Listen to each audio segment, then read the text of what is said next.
Let's take a look at how we can actually customize ZBrush. We are going to customize two things in this video. We are going to take a look at how we can set up hotkeys to speed up our work, and we're also going to make an interface. You will also be able to download these files as well from the project directory, so you don't really have to follow along. You could just steal the files, but we're going to explain what you're doing anyway.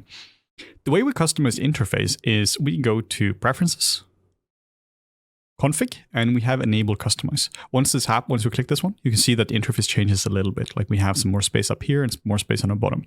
So the way we actually customize the UI is that we Control-Alt-Drag from different areas in interface onto other areas in the UI. So the very first thing we're going to be doing is we're going to be moving the Enable Customize down to the bottom left. So the way we do this is we just take Control and Alt and we just move it down here. And then we can just put it there.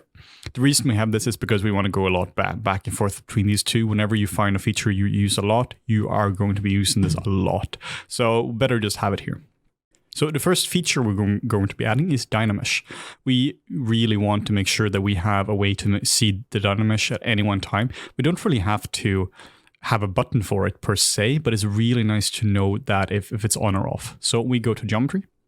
Then we go to Dynamesh, and then we can just drag and drop this over. Make sure that first Enable Customize is active, and then Control and Alt and just drag it over here. Then we also want the resolution slider here as well. Now keep in mind, this is my personal preference. You can do whatever you want to when it comes to customizing it. If you don't want to customize at all, totally fine. Then we're going to be moving zero meshing over. We haven't really covered this yet, but this becomes an important feature later on. So zero mesher is here. Then we are going to move the target poly count over here as well. And then we're also going to have a feature which is activate symmetry. And we're just going to put this down here as well. Well, why would you want to activate symmetry down here? Well, this is so that we can see if it's on or off. It's really, really easy to disable symmetry by accident. So I just want to have a fix here. It's happened so many times to me where I've been sculpting for like half an hour, a few hours, and you realize the symmetry was off. And that just causes all sorts of problems. Then we are going to be adding some features from Modify Topology. The first one is Delete Hidden. This just deletes everything which is currently hidden. So let's say you have no subdivisions and you have now deleted the ear and made the ear invisible, removed it from the selection like this. Then you can just select Delete Hidden. Then we're going to take a feature called Auto Groups. We're going to be using this a lot as well. This is where you add a polygroup to each separate polygon island. So auto groups, put it here. A feature you often want to use as well, particularly dealing with scans, is that you want a feature called Fix Mesh. Fix Mesh you can find under Geometry and Mesh Integrity. And here we have Fix Mesh. This is going to simply just fix broken geometry. Like if you have some really, really nasty geometry, which sometimes just crashes ZBrush or crashes Maya for some reason, you can just click this button. We're also going to add Store Morph Target as well. We are going to be using this a lot as well, and we have a separate chapter for that. So we are going to be doing Store Morph Target, and then we're going to have a Delete Morph Target as well. Then we also want Mirror and Weld, which can be found under Geometry, and Modify Topology, and Mirror and Weld. Just put it here. And then we also want a Mirror feature too, which can be found under Deformation, and Mirror up here. This is what we use to mirror the actual character over just from a deformation point of view, and this actually modifies topology. Let's actually just move this over here and this over here so it just looks a little bit nicer.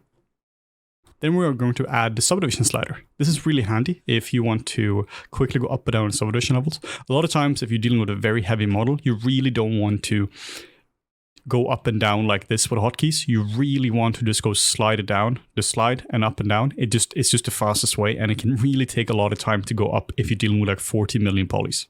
Then we're going to add Close Holes, which we can find here. That is simply just going to close holes if you actually have some holes on a model. And then we have Delete Higher and Delete Lower. This is what we're talking about in the subdivision chapter. We just want these here because we're going to be using this quite a lot. You use this a lot of concepting where you delete a higher, delete lower, then you can see or mesh something and just click around and just very quickly turn a rough concept sculpt into a way more refined production mesh you can actually have more flexibility with. Then we are going to be adding Group Split from under here, which is Subtool, and Split and Group Split. We can just put this here. And then we are also going to be adding export as well, because we're going to be exporting a lot of things. Next up, I'm going to delete the homepage. I never want to see this in my entire life. There's literally no purpose to this here being here whatsoever. We are also going to be adding the project all feature. So if you go under project, we have a project button here, which is really handy to have as well, because we're going to be doing a lot of projections. So then we don't have to go in here all the time. We are also going to go up here into C plugin, and here we have subtool master. And we are just going to take this entire button and just put it up here. I've used this here in my interface for such a long time that whenever I'm using a computer, which I'm not really sure, like I haven't customized it, I actually sometimes have a hard time actually finding this one, because this is an interface which is so integrated in my workflow. And then we are going to be adding a button for a thumbnail here as well. You can see the thumbnail currently is missing, and we just want to be able to add or quickly turn that on and off. So we go under preferences, then we go to thumbnail, and we just want to drag the thumbnail over here. Actually, let's put it over here to the left. You can put everything down here as well. Thumbnail, and then we want to enable silhouette. Like so. So now we can click here and we can turn this on and off. Really useful stuff. You're going to be using this a lot. So if you want to remove something for interface, let's just say we want to have duplicate here, but then we realize we don't want to. The way we do this again, this is how I remove the button up here, is I just Control Alt, and I just drag it into the actual canvas here. So you can basically put whatever it is you use a lot into this menu here. Whenever you find that there's a feature you keep just clicking and you don't know where it exists here, it's a nightmare sometimes to go through all these. You can just put it in here really quickly. Okay, so that's the interface most to customize. I'm sure we're going to find more things which we can customize as well later on. So maybe you have an interface you can load in from this tutorial, which has slightly more things, but it's going to be in the gist of this. Whenever you're done with this, you can go to config and you can hit save UI, and we are going to put this under the material here. And then we're going to be just calling this. So then you can just save it. And now you can see this has been stored. We can also go under preferences and we can set store config as well. And it's going to store the config and restart it, or make sure it's loaded every single time we restart it. Then we will also set up some custom hotkeys as well. Currently, we are using a very inefficient way of accessing brushes, the solo button, and a few other features. So we are just going to set up some very quick hotkeys, which is going to make your life a lot easier. The first one we're going to be setting up is solo. I use this so much that I'm going to be setting this to the one key. The way you do this is you Control Alt click on the key. Now you can see we get up a thing here in the top left that says press any key combination or hit escape if you want to cancel it. Now we're going to hit the hotkey 1. And you can see this is already set to another interface item, which isn't a problem at all. We just make sure it's not something like Control D or something, like something you use all the time. And then we just hit OK. And now you can see every single time we hit the one key, now we have solo active. Next, we are going to be customizing, adding a hotkey to the standard brush. So we just find the standard brush up here. If you don't have it up here, if you can't see it, then you set BST, so that it will be on the most frequent brushes here. Then we can just hit this, Control Alt click, and hit the 2 key, and just say yeah, just reassign this. Then the clay brush, the clay buildup brushes, we're going to do the same thing. Control Shift click, and set this to 3. That's good. So now we can do solo. You see down here working. It's 1 and 2, or 2 and 3 to switch between the two brushes. So we can very quickly just like do this and go between it, and then do some more sculpting and go between it as well. Then we're going to be setting the move brush to 4. So Control Alt click and set it to 4. Damp standard is going to be set to 5. BDS, just we have it up here. Now it's going to be appearing up here somewhere. And here it is. So Control Alt click and set this to 5. And then trim dynamic as well, which is BTD. And we are going to send this to 6. So here it is. So 6. So now we can just see 1, 2, 3, 4, 5, and 6. So very easy to just go in and just change brushes. And then we can just keep working. It's super fast to do it like this. Also, it's way better for video because now we don't have to see this menu popping up all the time. So if you are recording a lot of videos in ZBrush, we highly recommend that you actually disable, or you don't use the B, S, V, whatever hotkeys are, that you actually just stick to these, because then the only thing which you're going to change is up here. Then another thing which is really annoying in ZBrush, like we briefly talked about earlier now, is symmetry is activated down here. Or it's activated by the X hotkey. The reason this is problematic is because the X hotkey is right next to the Alt key. And as we know, if you hold on the Alt key, now you do this. You go from this sculpting inwards to sculpting outwards. And this is massively problematic because you might accidentally hit the X with, you might just accidentally hit the X key and now suddenly you lose so much work. So we are actually going to be remapping the X key to something else. What we're going to rename the X key to is smooth mask. We want it to be something harmless, but also something which is quite useful. So let's go under masking, under tool, masking, which is fine here. And then we're going to set this to blur mask. So Control Alt click on it and hit the X key. And now you can see that if we were to now do a mask, it's just going to blur it like this, which is really useful. Let's just show that again a bit bigger. So now we can just blur it like so. And then what do we set the X key to, or Shift X key to? We're going to be setting symmetry to Shift X. So Control Alt click on symmetry. And then we set this to Shift X. Shift X previously replaces expose, which is really annoying sometimes. What this is going to do is it's going to basically just explode the view, which is awesome certain times, but it's also really annoying if you click it by accident. So now if it's Shift X, you can see down here that the symmetry is enabled and disabled. Is one more key to press. You have to click Shift X instead of X, but I can promise you this here is going to save your bacon so many times.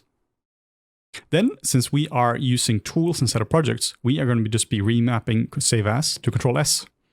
So Control Alt click on it, and then hit Control S. So now, if we save now, it's going to save as a C tool instead of saving as a project. And the very last thing we're going to be doing is we are going to be saving export document. The reason we do this is whenever you are doing like a screen grab from ZBrush or something like that, maybe you're doing dailies, whatever it might be for film, then you just want to do a lot of exports. And going up here and clicking this a lot is really annoying. So I am setting this to Control Q. This just means now if I want to export this out, I just hit Control Q and we can now just export this out. Really, really nice and handy. So that is how we customize the hotkeys as well. We can also save these out by going to Preferences, Hotkeys, and then we can save them out like this. We can put them under the same one, and we can just call them Flip Normal Hotkeys. So there we go. And we can also just hit Store Hotkeys, which are under, again, the same one, Hotkey, and then we just hit Store. There we go. And now we can also just go under config and just hit store config.